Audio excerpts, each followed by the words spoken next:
Trading session of February is underway. On Friday, U.S. indices closed mixed. Shares in the banks, materials and automobiles and component sectors traded higher. At the end of last week, 45% of S&P 500 constituents traded lower. And in terms of earnings reported in after-hours trade, Berkshire Hathaway reported fourth quarter EPS of $3,333 versus $25.29 a year earlier. And Alibaba's Jack Ma and Vice Chairman Joseph Tsai will buy back $500 million of shares. Moving on to Coca-Cola, the company is looking to sell its bottling operations in India for $1 billion. This according to the Economic Times.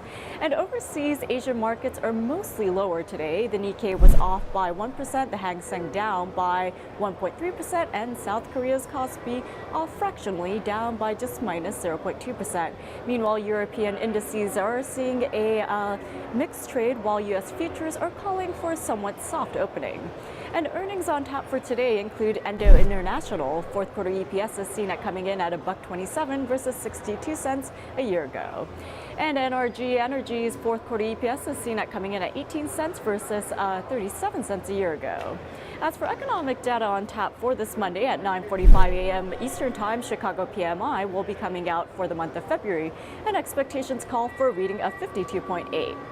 And at 10 a.m. Eastern Time, January pending home sales will be released, and forecasts for the month-over-month reading call for a gain of 0.6%. At 10:30 a.m. Eastern Time, the February Dallas Fed's Manufacturing Activity Index will be coming out with an expected reading of -31. Now, regarding the trend on the indices, the S&P 500 is in the spotlight. On an intraday basis, a rebound is expected. Trading Central analysts prefer long positions above 1922, with targets coming in at 1955 and 1969 in extension. As for the Nasdaq, on an intraday basis, support comes in at 4170.